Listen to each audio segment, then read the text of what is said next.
Doon na lang yun.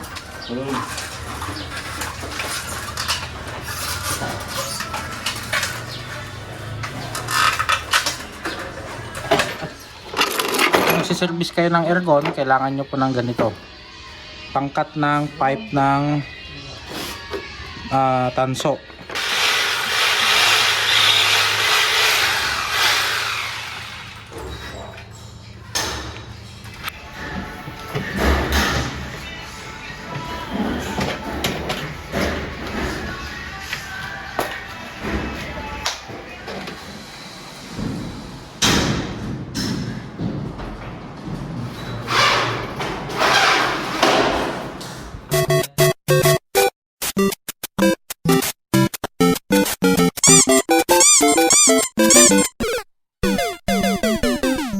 Yan, bali 2 horsepower ang ating in-order na AUX split type sa Catch Air.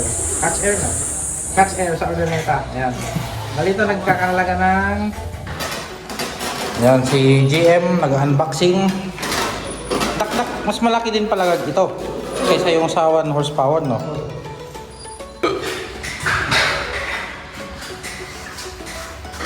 Libel na libel yan, ha? Libel na libel.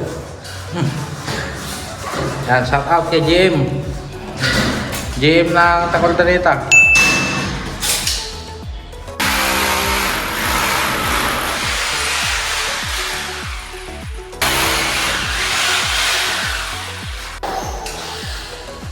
Ayan, bali pinapasok na nila yung... What?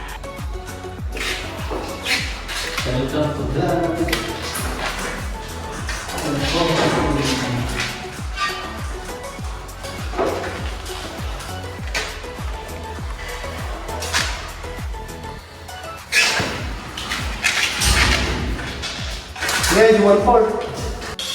Ayan, bali naitabit na po nila ang ating aircon. Ayan, bali nakatago yung kanyang power para hindi naman nakikita. No. Ayan.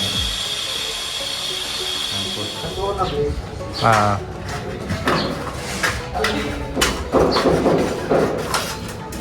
Ayan, so bali kakabit na ni GM itong kanyang bracket. Ayan, so kasama na din po yan, ha.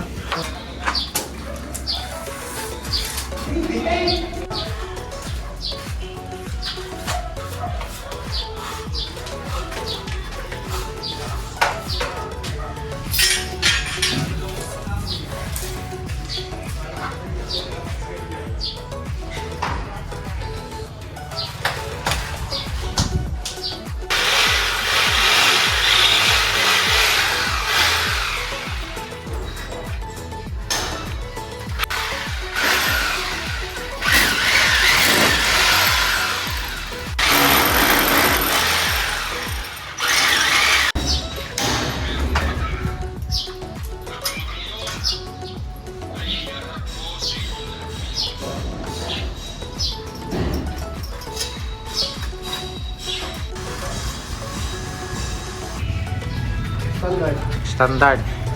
Bali ito nga pala yung kanyang condenser. Tama ba ako? Yeah. Yan yung kanyang condenser, yung ilalagay dito sa taas. Yan.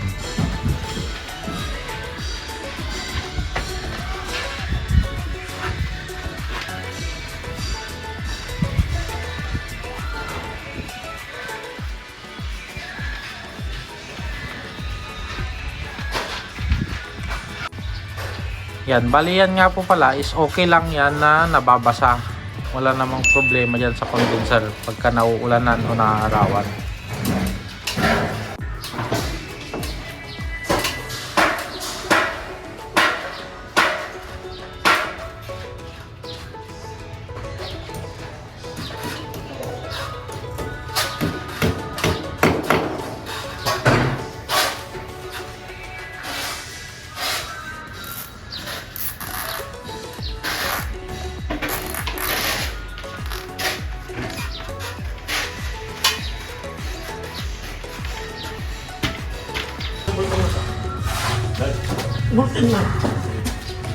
What? Yakang yaka. Hindi, wow. Doon na lang yun.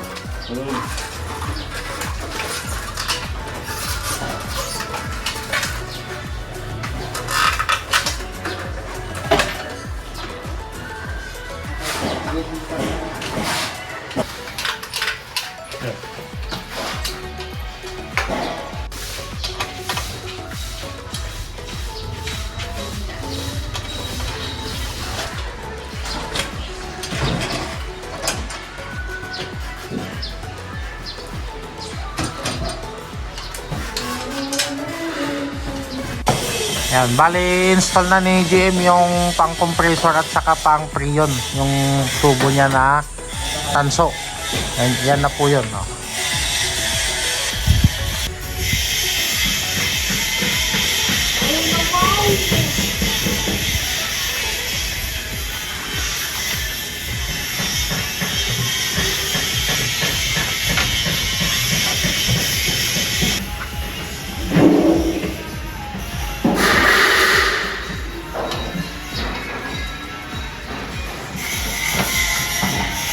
Yan, kailangan mahigpit po yung pagkakakabit niyan para hindi mag-leak yung kanyang preon.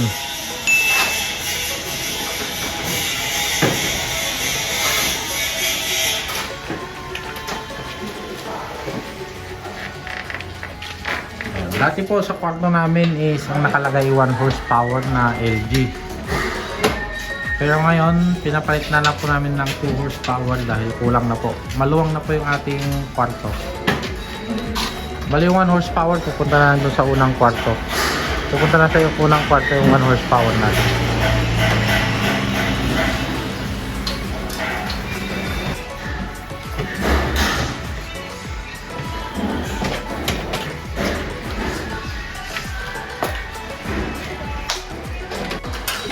Ayan naman na po ang ating gauge para sa pag-check ng compressor at ng preon.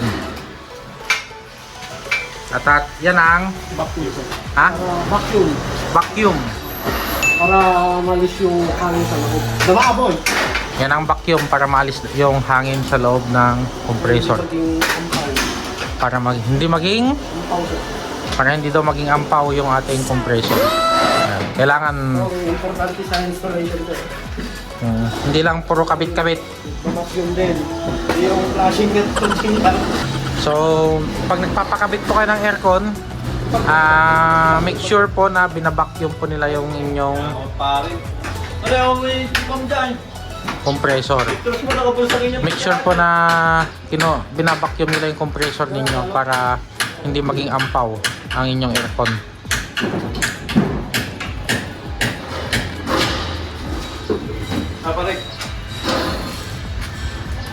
Para bang sisip-sipin yung mga ibang hangin na nakalagay doon sa tanso.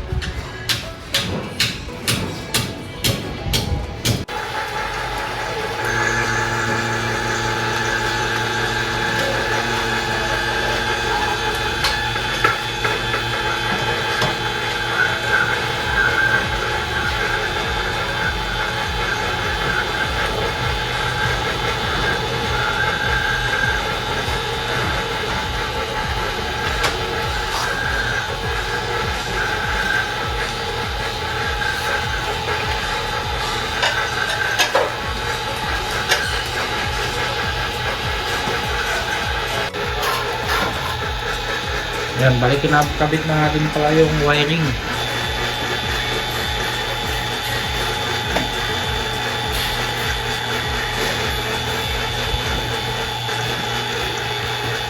Ayan, yung kanyang wiring. Yan yung brown, yung green.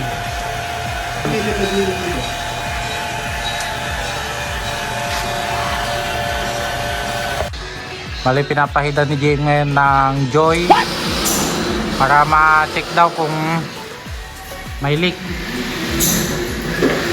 bago lagyan ng compressor, bago lagyan ng preon para di makatakas yung preon.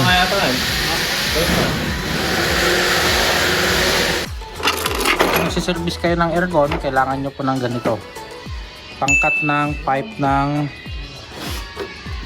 tanso. Ayan. Kasi hindi nyo po siya pwedeng lagarihin ng bakal, no? Masisira. Dahil manipis lang yung pipe ng tanso. Kaya kailangan nyo po ng tools na ganito. Ayan. Tapos na tighting lang pang galit mo.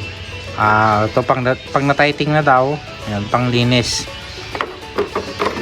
So ito paano siya gamitin? Tapos na pang support. Pang putol. Ito. Tapos original na din. Oo. Parang paluluwangin niya yung butas, no? Inganganga niya. Ayan, inganganga niya ng ganyan.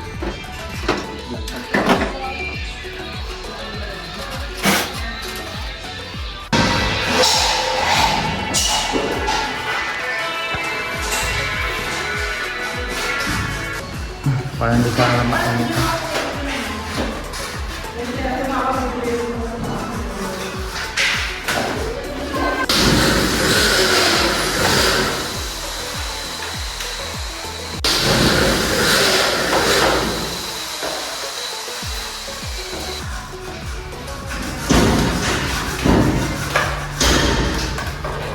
Nya, purpose naman ata ngayon. Dapat web pa. Cover na. Web. At hindi ko na sir i-display na. Ada display nga. May display na nga.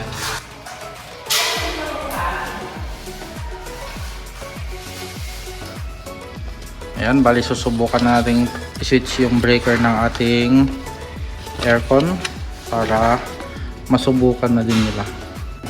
Ayan. Tingnan natin. Yun. Kumana. Kumana po siya.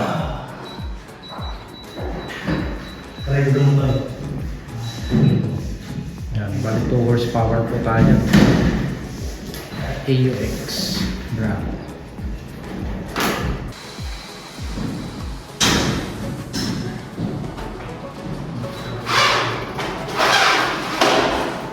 Ayan.